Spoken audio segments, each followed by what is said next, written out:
Hi viewers, welcome to Leo health. ప్రస్తుతం మనతో పాటు ఉన్నారు ప్రముఖ neuro surgeon doctor why Karthik గారు. సార్ నమస్తే. నమస్తే sir, first of all thank you so much మా ఛానల్కి మీ టైం స్పెండ్ చేస్తున్నందుకు. Okay, so my first question is, sir మనం కొంతమందిలో బ్రెయిన్ ట్యూమర్ చూస్తుంటాం. అసలు బ్రెయిన్ ట్యూమర్ అంటే ఏంటి సార్? ఇప్పుడు బ్రెయిన్ ట్యూమర్ అనేది it's just like any other tumour, మనకి బ్రెయిన్లో వస్తుంది. It can be in any critical area కానీ ఉండొచ్చు, సైలెంట్ ఏరియాలో కూడా ఉండొచ్చు.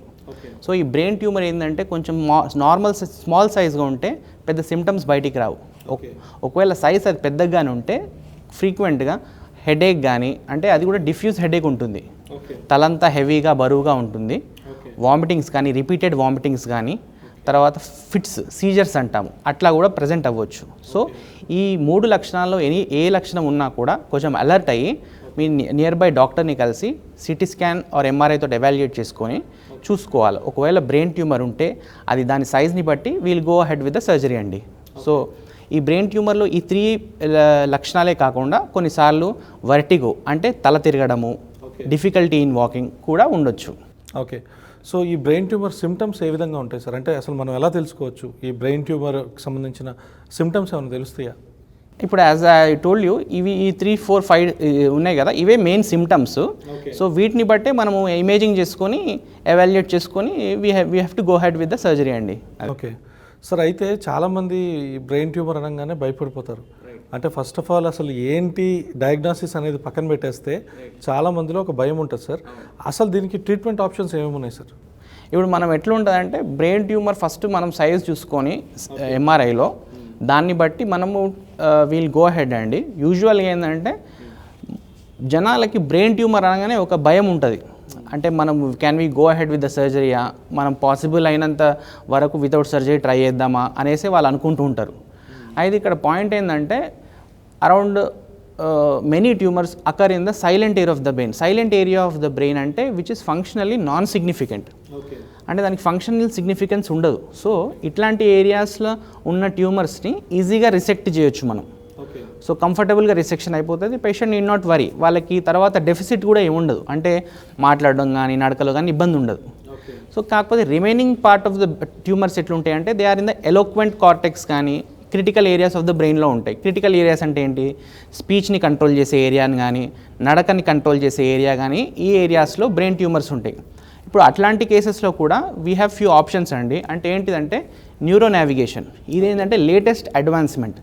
ఈ న్యూరో నావిగేషన్ ఏంటంటే, it is a system which is present in the operating room itself. Operating రూమ్లోనే it is just like a CT scan. మనం అది ఒక ప్రోబ్ పెట్టంగానే ఆ ప్రోబ్ ట్యూమర్కి 1 mm అటు ఉందా, 1 mm ముంగటు ఉందా అని తెలిసిపోతుంది. Or we're exactly on the tumour. So ఇంట్రాప్గానే మనం we can just know the site of the tumour though it is deep. అంటే అండ్ క్రిటికల్ ఏరియాలు ఉన్నప్పటికీ కూడా మనం దాన్ని లొకేట్ చేసుకొని సేఫ్గా రిసెక్ట్ చేసుకోవచ్చు. సో న్యూరో నావిగేషన్ వల్ల రీసెంట్గా బ్రెయిన్ ట్యూమర్ రిసెక్షన్ కొంచెం ఈజీ అయింది. ఇదే కాకుండా ఇంకా డీప్లో ఉండే ట్యూమర్స్ కూడా ఉంటాయి. అంటే ఆల్మోస్ట్ పెరివెంట్రిక్యులర్ లీజన్స్ కానీ, థలామిక్ లీజన్స్ కానీ, ఇవేంటంటే almost they are at the centre of the brain. వీళ్ళకి ఏంటంటే if you have to reach that tumour it will be very difficult అండి, అంటే చాలా కష్టం అవుతుంది. అట్లాంటప్పుడు మనకేంటంటే స్టీరియోటాక్టిక్ బయాప్సీ అని ఒకటి వచ్చింది. ఏం చేస్తామంటే త్రూ అవుట్ ద బ్రెయిన్ ఒక ఫ్రేమ్ పెట్టుకొని దాన్ని ఎగ్జాక్ట్ లొకేట్ చేసుకొని wheel send the needle and get the biopsy done. So దాని ద్వారా మనకు అది ఏ టైప్ ఆఫ్ ట్యూమర్ అనేది తెలుస్తుంది.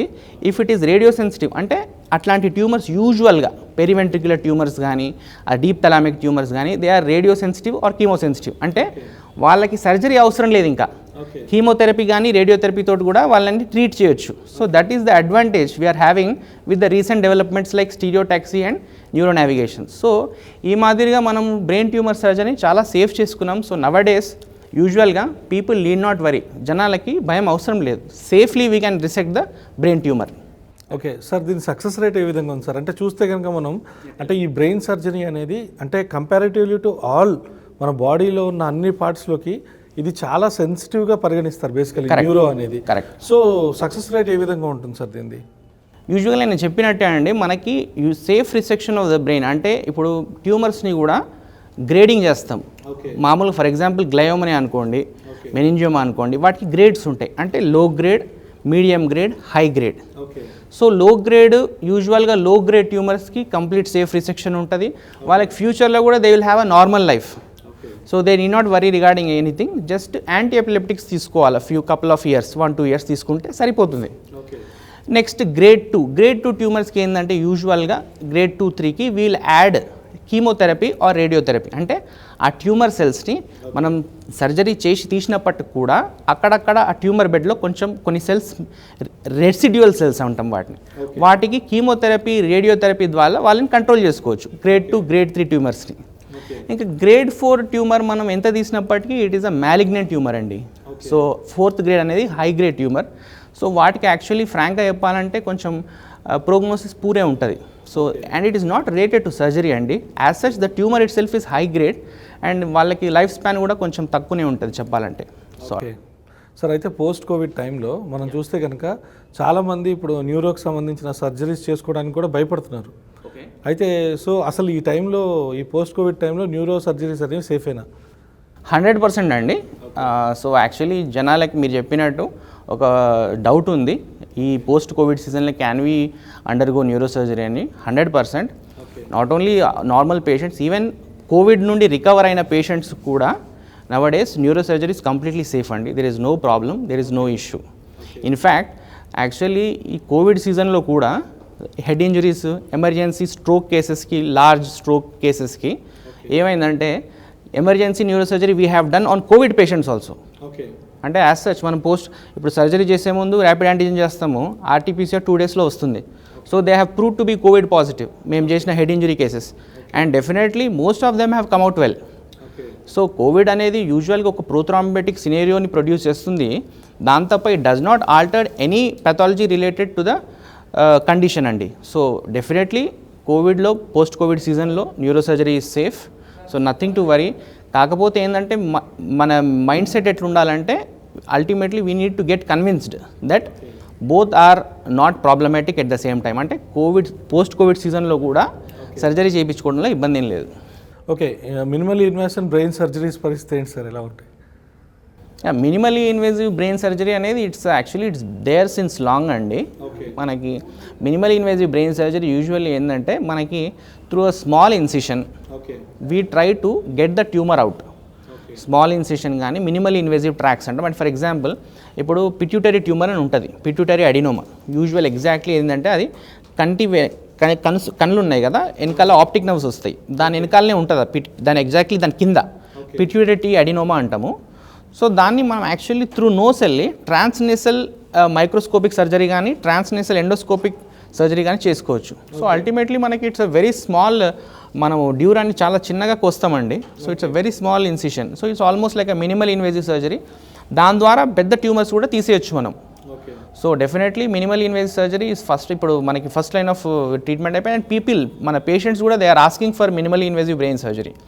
యూజువల్గా ఇప్పుడు మనకు వెనకాల కూడా CP యాంగిల్ ట్యూమర్స్ అంటాం, దానికి కూడా వీఆర్ డూయింగ్ జస్ట్ ఆల్మోస్ట్ ఒక 2 to 3 centimeter ఇన్సిషన్ చేసుకొని చిన్న క్రేనియోటమీ చేసి we can remove the tumour. So these are the advantages of minimal invasive. అంటే వాళ్ళకి పోస్ట్ ఆప్లో కూడా సీజర్స్ కానీ ఈ రికవరీ రేట్ తొందర ఉంటుంది, they are recovering faster.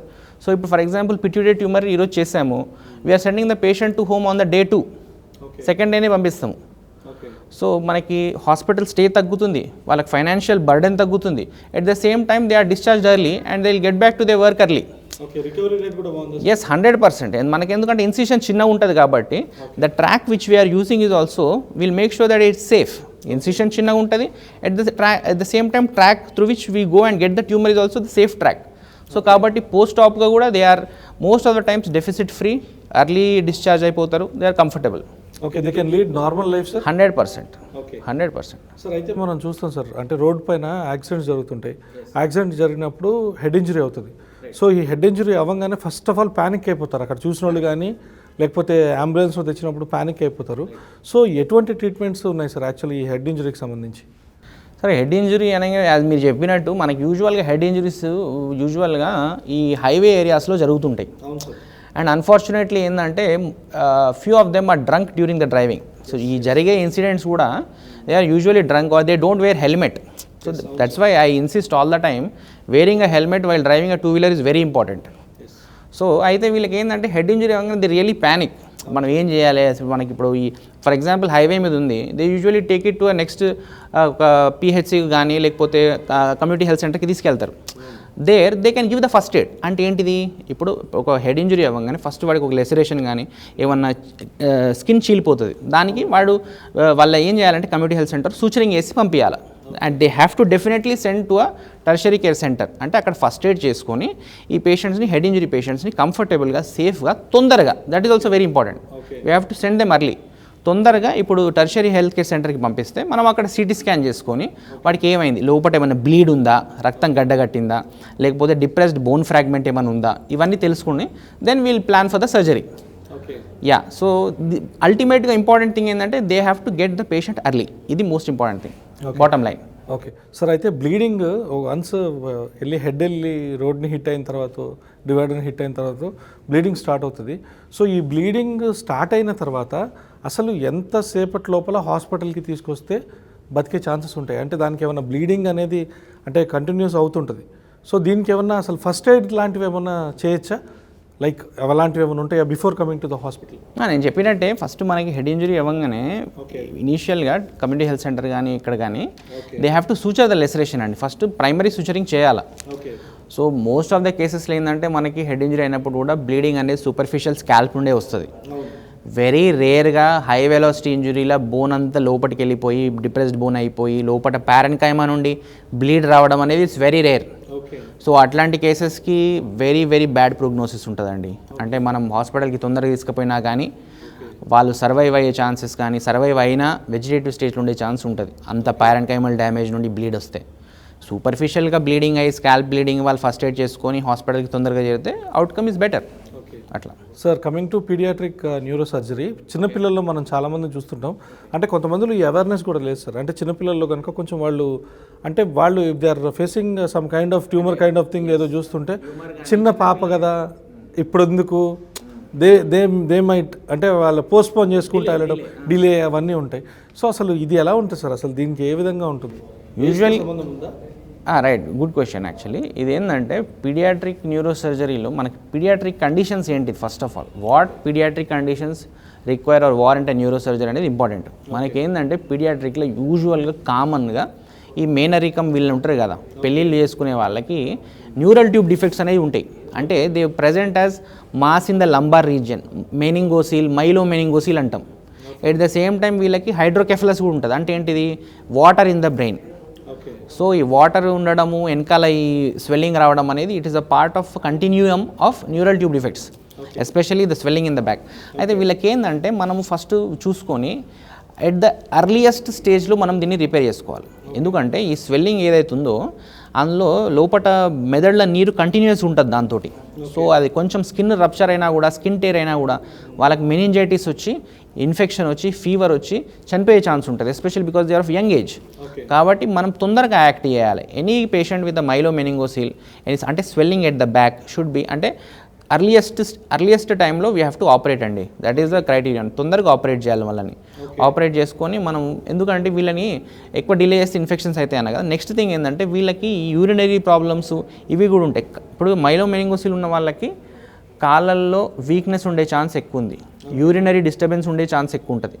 So మనకి పేషెంట్స్ కన్విన్సింగ్ అని ఈజ్ వెరీ ఇంపార్టెంట్. ఇప్పుడు మనం ఏంటంటే ఒకసారి కొన్నిసార్లు most of the times surgery తోటి వాళ్ళు వాకింగ్ కానీ ఫ్యూచర్లో ఇంప్రూవ్ అయ్యే ఛాన్స్ ఉంటుంది, యూరినరీ అబిలిటీ కానీ ఇంప్రూవ్ అయ్యే ఛాన్స్ ఉంటుంది. కొన్నిసార్లు ఇంప్రూవ్ అవ్వదు, బిగ్ మెనింగోసీల్ కేసెస్లో ఇంప్రూవ్ అవ్వదు. So ultimately patients have to get convinced that sometimes it is possible, sometimes it is not possible. That they have to understand, first thing. Second thing, ఇప్పుడు మెనింగోసీల్ తోటి associated hydrocephalus ఉంటుంది, తల పెద్దగా ఉంటుంది, మెదడులో నీరు ఉంటుంది వాళ్ళకి. సో వాళ్ళు కూడా నార్మల్ చైల్డ్స్ తోటి కంపేర్ చేసుకుంటే వాళ్ళకి ఐక్యూ కానీ యాక్టివిటీ కానీ ఫ్యూచర్లో తక్కువ ఉండే ఛాన్స్ ఉంటుంది. సో వాళ్ళకి కూడా మనం అర్లీ స్టేజ్లోనే వీపీ షంట్ చేసుకోవాలి. సో వీపీ షంట్ అంటే ఏంటిదంటే పైన ఉన్న వాటర్ని అంతా, మెదడులో ఉన్న నీరు అంతా కింద అబ్డమెన్కి పంపించే డైవర్షన్ పైప్ అంటారు వీపీ షంట్. సో అట్లా చేసుకుంటే లోపల ప్రెషర్స్ తగ్గి ఫ్యూచర్లో కొంచెం నియర్ నార్మల్ అన్న వచ్చే ఛాన్స్ ఉంటుంది వాళ్ళు అదర్ చిల్డ్రన్కి అట్లా. Okay sir, how about spine surgeries? Spine surgeries nowadays actually మీరు చెప్పినాక నాకు actually I want to tell you this recently we have got one patient around 60 years of age. He had a severe back pain. So he came to our OPD. We got an MRI done as a part of evaluation. ఆయనకి పెద్ద disc ఉన్నది, disc bulge అంటాము యూజువల్గా, వెన్నుపూసల మధ్యలో ఉంటుంది. So it is compressing the spinal cord, వెన్నుపాము మీద ఒత్తిడి కాజ్ చేస్తుంది. So it is a clear cut case of surgery. మనకి ఇప్పుడు ఏమైపోయిందంటే స్పైన్ సర్జరీ అనేసరికి యూజువల్గా everybody is under the myth. అంటే ఏంటిదంటే they are under the misconception. ఏంటిది, స్పైన్ సర్జరీ చేసుకుంటే బెడ్ మీద పడతాం, అట్లాంటి ఆ అపోహ ఉన్నది. So especially in the elderly age spine surgery చేసుకుంటే మేము బెడ్ మీద పడిపోతాము, బెడ్ రిడన్ అయిపోతాము, ఫ్యూచర్లో నడవలేము అనేసి అనుకుంటారు. ఇట్స్ అబ్సల్యూట్లీ రాంగ్ అండి. ఎందుకంటే nowadays spine surgery has become very safe. ఇప్పుడు మనం spine surgery we're doing it as micro surgery only. నేను ఇందాక బ్రెయిన్లో చెప్పినట్టే ఇది కూడా very small incision, hardly will give only 1 to 2 centimeters incision అండి. And we can remove the complete disc and patient we're discharging the next day itself. Exactly. Next day we are discharging the patient and he can resume his activities within 2 to 3 days. So even disc surgery gaani has become extremely safe. Nothing to worry, and misconceptions ni you have to erase first thing. Meer avanni marchipoyi comfortable ga safe surgery ni nammala. Adi main point. At the same time disc e kaakunda inka konni instrumentation ani untadi. Ande endukante this I am telling because oka patient oka 2 months back he fell from a tree. చెట్టు మీద కింద పడ్డాడు. అయితే వెన్నుపూసలో ఒక bone vertebral column ఉంటుంది కదా, ఒక vertebra compression fracture అయిపోయింది. So he was having difficulty in walking. They brought him. మనం ఏం చేసినాం, వాట్ వీ యూజువల్లీ డూ అంటే ఇట్లాంటి ఫ్రాక్చర్స్కి వీ పుట్ ఇన్స్ట్రుమెంటేషన్ చేస్తాం. అంటే స్క్రూస్ వేసి రాడ్స్ వేసి ఫిక్స్ చేస్తాం. It is a major surgery but will be helpful to the patient in the long run.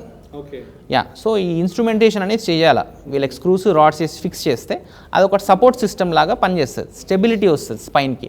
Then later he can walk. So this thing we have done to that patient. అంటే నేను why I'm giving this example అంటే instrumentation అనేది కూడా extremely safe to the patient and patient need not worry regarding the screws and rods వేస్తారు, instrumentation చేస్తున్నారు, they are something is bio processes లాంటిది పెడుతున్నారు బయట నుండి, will I be safe? Nothing to worry, it's absolutely safe and it is good for you when it is recommended. Especially compression fractures ఉన్న వాళ్ళు, ఇట్లాంటి వాళ్ళకి ఐడియల్గా ఫిక్సేషన్ అనేది లాంగ్ టర్మ్లో చాలా బెనిఫిట్ అవుతుంది, giving stability to the spine as well as comfort while walking. Okay sir, ఇప్పుడు మనం నార్మల్గా చూసుకుంటే ఇప్పుడు చాలామంది బైక్ డ్రైవింగ్ చేసేవాళ్ళు అవ్వచ్చు, అంటే బైక్ డ్రైవ్ చేసేవాళ్ళు, నెక్స్ట్ కొంతమంది టెక్నికల్ డిపార్ట్మెంట్లో ఉంటారు, చాలామంది బరువులు మోస్తూ ఉంటారు. సో ఇప్పుడున్న కామన్ ప్రాబ్లం ఏంటంటే చాలామందికి కూడా ఈ స్పీడ్ బ్రేకర్స్లో వెళ్ళినప్పుడు అంటే వెనకాల వెన్నుపూసకు సంబంధించి మైనరో మేజరో బట్ ఎవ్రీబడి మ్యాక్సిమం సఫర్ అవుతున్నారు ఈ బ్యాక్ పెయిన్కి సంబంధించి. కొన్ని సివియర్ కేసెస్ ఉంటాయి కదా, సో వాళ్ళల్లో చాలామంది మిడిల్ క్లాస్ వాళ్ళు అనుకునేది ఏంటి అంటే అమ్మో సర్జరీకి వెళ్తే హాస్పిటల్ ట్రీట్మెంట్ చాలా హెవీగా ఉంటుందా, అసలు దీన్ని ఎక్స్పెన్సివ్ ఉంటుందా లేకపోతే నార్మల్గానే ఉంటుందా దీన్ని ట్రీట్మెంట్స్? అంటే మీరు అంటే spine surgery is it expensive sir? అంటే ఎక్స్పెన్సివ్ అని కాదండి, ultimately see your money is the worth of what is your problem. Exactly. ఇప్పుడు మీకు మైనర్ ప్రాబ్లమ్ అయితే it is of some cost, major issue అయితే it is of some cost. As I told you already, ఇప్పుడు డిస్కెక్టమీకి we charge some amount, అదే fixation వీకి charge double the amount because it is worth it, ఎందుకంటే ఇంప్లాంట్స్కి pay చేసుకోవాలి కదా. So definitely depending on the pathology only మనకి package ఉంటుందండి. Nothing like it is ఇప్పుడు హై ప్రైస్ ఉందా అనేది it is not the point. According to the problem we treat and according to that problem only the package is there. Okay. So rehabilitation in neurosurgery, sir? And rehabilitation is, it's one of the pillar of neurosurgery. Post-surgery మామూలుగా పేషెంట్స్కి it is one pillar of, ఎందుకంటే it's a pillar of hope. What I'm saying, ఎందుకంటే నేను ఇట్లా చెప్తున్నా అంటే ఇప్పుడు stroke cases ఉంటాయి, ఇప్పుడు పెద్ద ఇన్ఫాక్ట్స్, వీటికి సర్జరీ చేస్తాము. వీళ్ళు ఏమవుతుంది, వీళ్ళకి సర్జరీ అనేది యూజువల్గా పెద్ద లార్జ్ స్ట్రోక్స్లో మనం సర్జరీ అనేది it is life saving. So మనకి అంత స్ట్రోక్ రావడంతో వాళ్ళకి ఆపోజిట్ సైడ్ చెయ్యి కాలు వీక్ అయిపోతుంది. సో ఇమీడియట్లీ పోస్ట్ సర్జరీ వాళ్ళు ఎంత తొందరగా ఫిజియోథెరపీ స్టార్ట్ చేస్తే అంత తొందరగా they have the possibility of recovering the strength in that limbs, అట్లా అనమాట. సో తొందరగా ఫిజియోథెరపీ చేయాలి, అగ్రెసివ్గా చేయాలి. ఒక few days after operation you can do it aggressively also. So అగ్రెసివ్గా చేస్తే ఫిజియోథెరపీ ఎంత మంచి చేస్తే అంత మంచి అవుట్కమ్ ఉంటుందండి. This is a very important point which everybody should remember. ఎందుకంటే మన బ్రెయిన్లో న్యూరోప్లాస్టిసిటీ అనేది ఒక అమేజింగ్ ఫెనామినా ఉంది.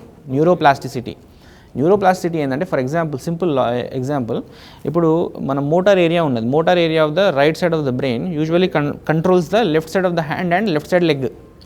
ఒకవేళ అక్కడ ఏమన్నా ఇన్ఫాక్ట్ కానీ రావడం కానీ ఏదన్నా రీజన్ తోటి ఆ ఏరియా చెడిపోతే adjacent 1 to 2 mm of the brain will take up the function of that area. So this is a beautiful phenomena. Yeah, in neurology it's a beautiful phenomena, neuroplasticity. So మనకు అట్లాంటి area damage అయినప్పుడు కూడా you need not worry that you can మనకు strength, కాళ్ళ చేతుల strength వస్తుందా లేదా అనే డౌట్ ఉండకూడదు.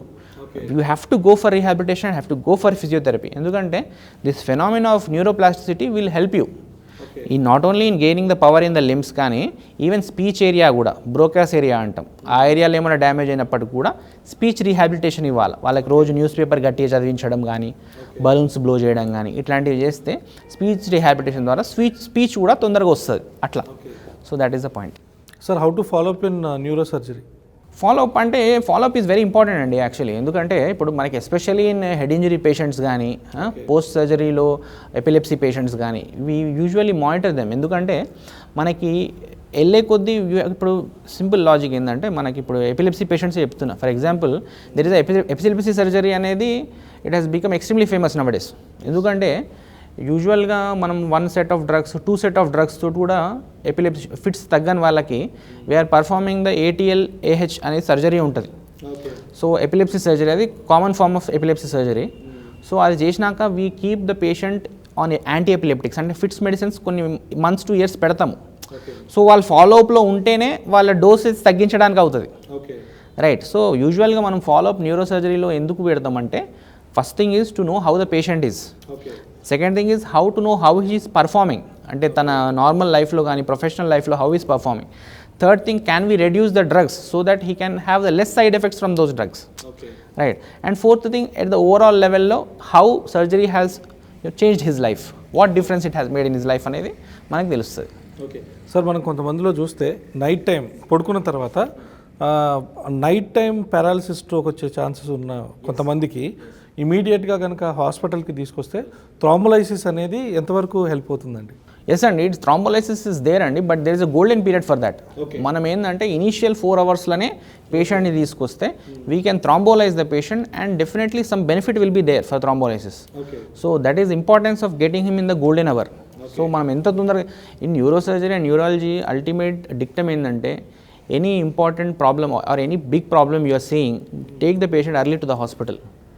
That is gold standard. So ఇనీషియల్గా తీసుకెళ్తే థ్రాంబోలైసిస్ చేసుకుంటే డెఫినెట్గా బెనిఫిషియల్ ఉంటుంది. Patients are those patients who have underwent thrombolysis are doing better than those patients who did not undergo thrombolysis. అది. అండ్ యూజువల్గా మీరు చెప్పినట్టు ఈ నైట్ టైమ్స్లో స్ట్రోక్ అనేది ఇట్స్ యూజువల్లీ మనం ఎట్లాంటి కేసెస్లో చూస్తున్నామంటే, those who are chronic alcoholics. Chronic ఆల్కహాలిక్స్లోనే ఇది అవుతున్నది. So I recommend all the people to put a limit to their alcohol intake and also smoking. ఎందుకంటే smoking and alcohol is the main culprits which are directly or indirectly affecting the outcome in patients with neurological issues. Okay sir, and చాలామంది ఏంటంటే వచ్చిన తర్వాత కూడా వదిలేస్తారు వాళ్ళని, అంటే like paralysis వచ్చిన తర్వాత లైక్ ట్రీట్మెంట్ లేదని చెప్పి, లేకపోతే ట్రీట్మెంట్ కాస్ట్లీ అని చెప్పి వదిలేయడం జరుగుతుంది. బట్ చాలామందికి అవేర్నెస్ కూడా లేదు, థ్రాంబోలైసిస్ లాంటి ట్రీట్మెంట్ ఉంది అంటే, మంచి ట్రీట్మెంట్స్, అడ్వాన్స్ ట్రీట్మెంట్స్ వచ్చినాయి అన్న విషయం కూడా చాలామందికి తెలియదు. ఎందుకంటే అది రీసెంట్ వీడియోలో అర్థమైంది మాకు. అది అంటే చాలామంది వెరీ గుడ్ అవేర్నెస్ వీడియో అని అదని ఇవన్నీ కామెంట్స్ పెట్టడం జరిగింది. సో సార్, అసలు యాక్చువల్గా ఇప్పుడు దీనికి సంబంధించి పారాలిసిస్కి సంబంధించి ఒక ట్రీట్మెంట్ మెథడ్స్ అయితే ఉన్నాయి కదా సార్? అంటే వాళ్ళు పూర్తిగా కోలుకోకపోయినా కొంచెం మటుకు బెటర్గా వాళ్ళు పర్ఫామ్ చేసేలా. అవునండి, డెఫినెట్లీ. ఇప్పుడు మనకి we have got all good standards of treatment అండి. మనకి ఎట్లా అంటే, ఇప్పుడు ఒక పేషెంట్ని మనము we're curing him to the best of our ability. ట్రీట్మెంట్స్లో మెడికల్ ట్రీట్మెంట్ కానీ, సర్జికల్ ట్రీట్మెంట్ కానీ ఇప్పుడున్న టైంలో ఇట్ ఈస్ వెరీ అడ్వాన్స్డ్. మనం ఇప్పుడు థ్రాంబోలైసిస్ ఒక ఆప్షన్ ఉంది. తర్వాత పెద్ద ఇన్ఫాక్ట్స్లో we're going for surgery, decompressive surgery అంటాము. So that is also very beneficial for big infarcts. Third thing ఏంటంటే, యూజువల్గా ఇట్లాంటి ఇన్ఫాక్ట్స్ ఉన్న వాటిలల్లో మనం you have to know the underlying cause. అంటే ఎందుకు చెప్తున్నా అంటే ఈ పాయింట్, మనం కొన్ని కేసెస్ ఉంటాయి ఏటిపికల్ కేసెస్, వాళ్ళకి అసలు ఇన్ఫాక్ట్ ఎందుకు వచ్చిందో మనకు అర్థం కాదు. So we have to do angio for that cases. Angio చేస్తే వాళ్ళకి ఒక రేర్ డిజీజెస్ ఉండొచ్చు, అంటే రేర్ డిజీజ్ అంటే మోయా అని ఒకటి ఉంటుంది. సో ఇట్లాంటి రేర్ డిజీజెస్ కూడా they can present as infarcts. So వీటికి అసలు surgical line of treatment completely different ఉంటుంది, బైపాస్ సర్జరీ అంటాము. సో మోయాకి we have got the bypass surgery. Actually రీసెంట్గా ఒక 6 months back I have assisted one case moya సర్జరీకి. STA MCA bypass ఉంటుంది. So it's a very advanced form of surgery. ఏంటంటే మనకి ఒక ఏరియా ఆఫ్ బ్రెయిన్లో బ్లడ్ వెజల్స్ అన్ని ష్రింక్ అయిపోతాయి, ఎస్పెషల్లీ మనకి క్యారోటిడ్ ఆర్టరీ అని ఉంటుంది. సో క్యారోటిడ్ ఆర్టరీలో యూనో ద డిస్టల్ క్యారోటిడ్లో మనకు బ్లాక్ ఉంటే అక్కడ నుండి వచ్చే బ్రాంచెస్ అన్నీ బ్లడ్ సప్లై తగ్గిపోతుంది బ్రెయిన్కి. సో మనం ఏం చేస్తామంటే మనం బయట నుండి ఒక వెజల్ని తీసుకొని లోపటికి స్టిచ్ చేస్తాం. ఇప్పుడు బయట మనకి ఈ ఏరియాని సప్లై చేసేది సో కాల్డ్ ECA, మన ఎక్స్టర్నల్ క్యారోటిడ్ నుండి సూపర్ఫిషియల్ టెంపోరల్ ఆర్టరీ అని ఒక బ్రాంచ్ ఉంటుంది. ఆ బ్రాంచ్ని లోపట మిడిల్ సెరిబ్రల్ ఆర్టరీ తోటి మనము స్టిచ్ చేస్తాం. So that is STA MCA bypass, అంటే బయట నుండి లోపలికి బ్రెయిన్ పంపుతాం. Now you understand how advanced we're. Yeah, so మనకి ఎక్సలెంట్ ఆప్షన్స్ ఉన్నాయి. So patients need not worry regarding anything. The ultimate point is they should make sure that they come to the hospital early. Sir, thank you very much for your valuable time. చాలా చక్కని విశేషాలు చెప్పారు. So చూసారు కదండి, ప్రముఖ neuro surgeon doctor Karthik గారు చెప్పిన విశేషాలు. సో మరో ఎపిసోడ్లో మళ్ళీ కలుద్దాం. అట్లా దాన్ని keep watching your health. Signing off this Peddikeshwar. Thank you.